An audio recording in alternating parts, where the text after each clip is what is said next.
Most people believe the same comfortable thing about the retirement account they spent 40 years filling up. It's mine. I built it. I'll take the money out when I'm good and ready. And for a while, that's true. But there is a birthday, a specific one, when that stops being true. On that birthday, the government stops asking and starts telling. It reaches into your own account and forces money out, whether you need it or not, and then it taxes every dollar it pulled. That age is 73. And here's the part that catches brand new retirees completely off guard. There's a clever-sounding move, delaying that very first withdrawal that feels like you're being smart, like you're buying yourself time. And it can quietly stack 2 years of forced withdrawals into a single year and shove you into a higher tax bracket you didn't have to be in. Now, before you panic, the scariest version of this floating around the internet is out of date. The penalty for getting it wrong used to be brutal. A couple of years ago, Congress cut it in half and cut it again for anyone who fixes a mistake quickly. So this is not a horror story. It's a deadline, a real one, and once you can see it, it's genuinely easy to stay ahead of. So let me walk you through exactly how this works in plain English, the way nobody sat you down and explained it. What this forced withdrawal actually is. The exact age it starts, depending on the year you were born, how they calculate the number, the two deadlines and the trap hiding between them, what the penalty really is in 2026, and then two completely legal ways to take some of this money, or all of it, and pay the IRS nothing on it. If you have a traditional IRA or an old 401k or a SEP or a simple, this is about you. If your mother or father does, this is about them. Stay with me to the end because the two escapes at the end are the part almost nobody tells you. First, what we're even talking about. For decades, the government let you put money into that retirement account asterisk before it was taxed and let it grow for years without a tax bill. That was the deal, and a good one. But the IRS was never giving that up. It was waiting. A required minimum distribution, an RMD, is the IRS finally collecting. A withdrawal you are required to take out of that account every single year, so the government can finally tax the money it let grow untouched. And it isn't only your IRA. It's traditional IRAs, SEP IRAs, simple IRAs, and most workplace plans, your old 401k, a 403b. Anywhere you stashed money before taxes, this rule is waiting. Now the age. And you have to get this right for the year you were born because it changed recently and a lot of people are working off old information. If you were born between 1951 and 1959, your magic number is 73. The year you turn 73, the clock starts. If you were born in 1960 or later, you get a little more runway, your age is 75. That's it. 2 numbers. 73 for most people watching this right now. 75 for the younger crowd. Write down which one is yours, because every deadline we're about to talk about counts from that birthday. So how do they decide how much you pull out? Simpler than it sounds and worth knowing, because it explains why this grows every year. The IRS takes your account balance on December 31st of the year before and divides it by a number from a chart it publishes, called the Uniform Lifetime Table. That number is just a life expectancy figure for your age. At 73, it's 26.5. So picture a retiree with $500,000 in his IRA. 500,000 divided by 26.5 is about $18,800, his required withdrawal that year. And here's the quiet part. Every year you age, that divider gets smaller, so the slice they force out gets bigger. It starts under 4% of the account. It does not stay there. Now we get to the deadlines, and this is where good people walk straight into the trap. There are 2 clocks. For your very first RMD, and only the first one, the IRS gives you a grace period. Instead of taking it by the end of the year you turn 73, you're allowed to wait, all the way to April 1st of the next year. After that first one, every RMD for the rest of your life is due by December 31st of its own year. One deadline a year, clean and simple. So far, so reasonable. The grace period on that first one even sounds like a gift. Hold that thought because it's the most expensive gift the tax code offers. Here's the trap, and it's the whole reason new retirees get a tax bill that knocks them flat. Say you turn 73 and you think, great, I'll use that grace period, push my first withdrawal to April 1st of next year, keep my income low this year. Reasonable, right? Except pushing the first one to April does not asterisk push the second one. Your second RMD is still due by December 31st of that same next year.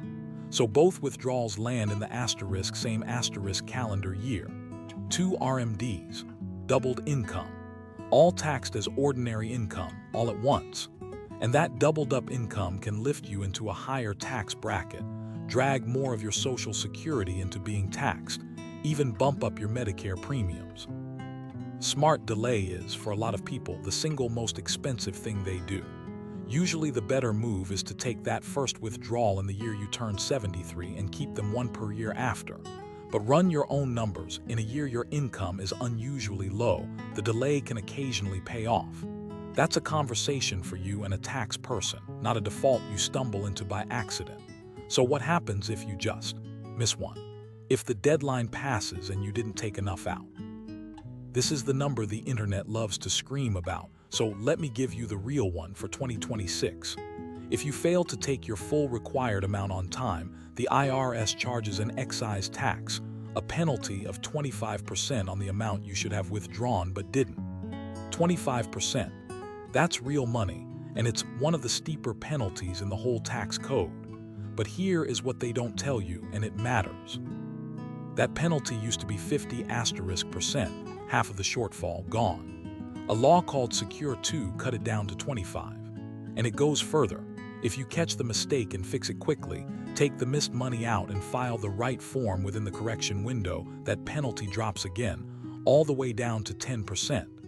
The form is called Form 5329. So if you ever realize you missed one, do not freeze and hope nobody notices. You take the money out, you file the form, and you turn a 25% problem into a 10% one, or very often into nothing at all, because the IRS can waive it entirely if you had a reasonable cause and you fixed it. Take a breath. This is a deadline you manage, not a guillotine. Let's be honest about the part that actually stings, though, and it isn't the penalty, because you'll avoid that now. It's the tax. Every dollar of a normal RMD out of a traditional pre-tax account is taxed as ordinary income, same as a paycheck. This is the bill the IRS waited 40 years to send. And the shock, for a lot of retirees, isn't the withdrawal, it's that it counts as income. And that extra income can drag more of your Social Security into being taxed and nudge your Medicare costs up. It's all connected. Which is exactly why the next part matters, because there are 2 legal ways to take some of this money, or all of it, and hand the IRS nothing. Quick thing before the good part. If this has already cleared something up for you, take 1 second and subscribe, because these last 2 moves are the ones almost nobody explains, and they can save a retiree thousands. Escape number 1. There's one kind of retirement account this entire forced withdrawal rule does not touch: the Roth IRA. A Roth was funded with money you already paid tax on, so the IRS has no second bite waiting. So for the entire life of the original owner, a Roth IRA has no required minimum distribution. None. You're never forced to take a dime out. You can let it sit, untouched, growing tax-free, and pass it on. That's why so many people in the years before 73 look at whether it makes sense to convert some traditional money into a Roth, paying the tax on their own terms, instead of being forced to take it later. A conversion is its own big decision with its own tax bill, so walk that one through with a professional. But the headline is simple. The Roth is the one bucket the RMD clock can't reach. Escape number 2 is for anyone who gives to a church or a charity anyway, and it is criminally underused. It's called a Qualified Charitable Distribution, a QCD. Starting at age 70 and a half, you're allowed to send money directly from your IRA to a qualified charity.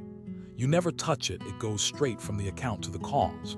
And because it never lands in your hands as income, it is never taxed, and it counts toward your required withdrawal for the year. Think about what that does. If your forced withdrawal is, say, $10,000 and you were already planning to give $10,000 to your church. You can send it straight from the IRA, satisfy the entire requirement, and pay zero tax on it. The money you had to take out anyway becomes the gift you were going to give anyway, and the IRS gets nothing. There is a generous annual cap on this, comfortably over $100,000 a year, indexed up each year, far more than most people will ever need. It is the cleanest, quietest way to make a forced, taxable withdrawal completely tax-free. So let me bring it all together, because there's one thread through every piece of this.